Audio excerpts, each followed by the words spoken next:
project where we are debriefed by cultural and artistic agenda setters. You are now prompted to access information from this location. Hello, I'm FM Einheit. I must have started making music, let me think, when I was like 15.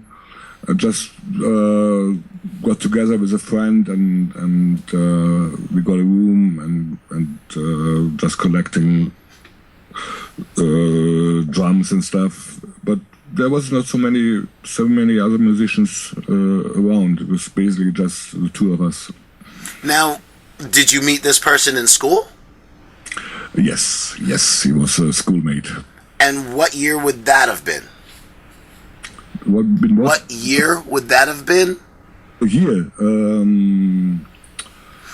me think, that must be like 72, something like that. Yeah. So if you met in school and then you decided, okay, well, we're going to do this kind of thing, what preceded that? Because then there had to have been a spark of some sort that said, I'm not really interested in kind of creating, whatever, like at that point, like psychedelic rock or whatever, I'm going to run in this direction. Why? Well, I really got, when I was like, 12, I started really listening to music, and that meant a lot to me, because it was like a very own world. I didn't have to share with my parents and and things like that. But it was really much before punk rock. It was like Santana, things like that, Jazz Hotel, that sort of bands we would listen to. And then I think the first concert I saw was when I was 13. My brother took me, and that was actually, it was Jazz Hotel. It was the first band I saw. Oh, right on. So I feel like what got me into eclectic music was Parliament Funkadelic, and then being very much into prog rock, like Zappa, Emerson, Lake and Palmer, that kind of thing. Yes. So what other kinds of music were you into at that point? Well, you already named quite a few, which have been around by that time. Well, obviously, since I'm a drummer, I was like interested in Santana and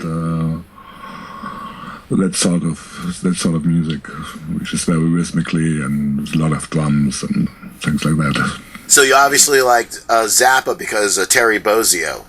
Oh yes. Oh. Yeah. No, Zappa was great.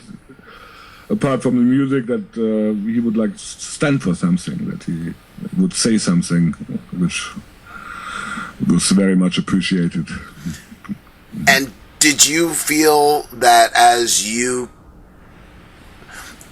how do you feel your influences? Because I just find it funny, especially when I'm talking to younger people about, because I'm 48, and when I'm talking to younger people about, like, what my original influences were, they can't believe that those influences led to the kind of music that I actually create. And so I guess, do a lot of people actually even ask you about your influences much? People ask about it, but I think the most musical inspiration is Miles Davis. Like On the Corner was like a revelation for me, hearing something like that. But actually, like stepping out of like using normal instruments came from that we were just like talking about prog rock, that it just go totally over the top. You just like tons and tons and tons of keyboards and so actually it was more a reaction against that instead of influenced by something. It's more like that we needed to feel to react to that sort of music. We had been to it before. See, and that's a very interesting point. The idea of, I feel now there's a lot of, like, people want to consistently copy things versus the idea of, I've always said that it's important to take the energy of other innovators and just take that spirit and innovate yourself. That's very, very true. So that way you're not copying. So can you, as you've taken this forward, how have you seen now yourself become the model for other people to kind of see as, like, when, because now often people, including myself, have used, your style of art as very much a template. I don't want to say a template, but I mean, I felt inspired by the fact of, being able to do whatever was in my head and not be concerned at all with whether it was even marketable. Not to be concerned is a very good thing. It's a very good point. Well, I guess that is what I really learned from Miles Davis. Is like you have to find your own language in music to really express yourself very direct. It's not very helpful to copy things, but to find your own language in music. And I think it's great if that what we did is an inspiration source for other musicians, but they should still force themselves to find their own language. And we did it very radically while we were just getting rid of musical structures, getting rid of musical instruments, and just being totally naked and start from scratch. And did you think there would? Because in your solo work, you've collaborated with just so many people. Did you ever think that you would have access to the level of artists and the different types of artists that you did? That's... let me rephrase. Let me put it different. Okay. I think, with all the collaborations I did, it mainly came out of friendship. I met people, and since musicians' language is music instead of talking, so we would just sit together and jam or think about a project or something. And from that point of view, I meet people and you become friends, and that's the most important thing for me.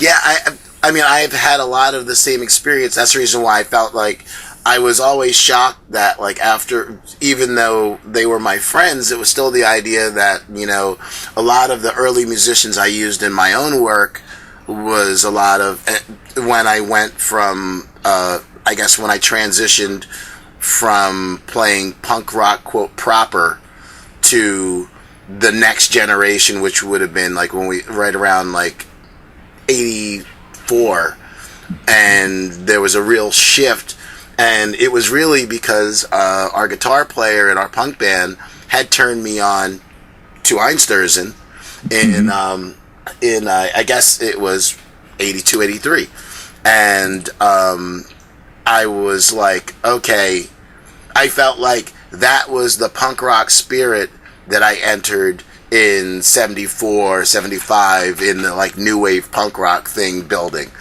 And so do you find that, I guess, in the quote industrial genre, if you even pay attention to such a thing these days, that there's that same spark of like, I don't want to say rebellion, but for lack of a better word, that's what I'll use. You mean now? Right, the idea that now when you say industrial music, you know, a lot of it is like kind of just very poppy dance music. That's true. That's very true. I mean, it's very hard to say what the term industrial means anyway. If you buy industrial music, that comes from Thorben Gissel and the label Industrial Records. So I guess most music you call industrial today is more like really aggressive rock. Now there's an interesting thought. When you first started playing, what besides music or just Einstürzende, what did you feel that you fit in any genre or whatever? No. No. If somebody would have asked me where I would like in what compartment I would put it, I wouldn't find a word for it. So basically, I called it a circus. Interesting. So you were like, because like the one of the main aspects of the music was the performance, and so for me that came closer to a really like sort of acid circus than to a music band. Yeah, it was the bang circus, the crash boom circus. Yes. Did you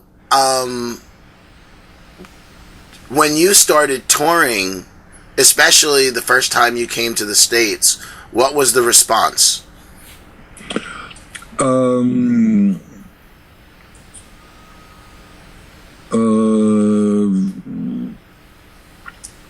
I just realized that American people really like to be entertained, and I'm looking for things they don't see on every corner. From that, responses was really good, because being shouted at in German, some people like that. No, but I thought that the American audience was very open to like being entertained in any sort. Mm-hmm.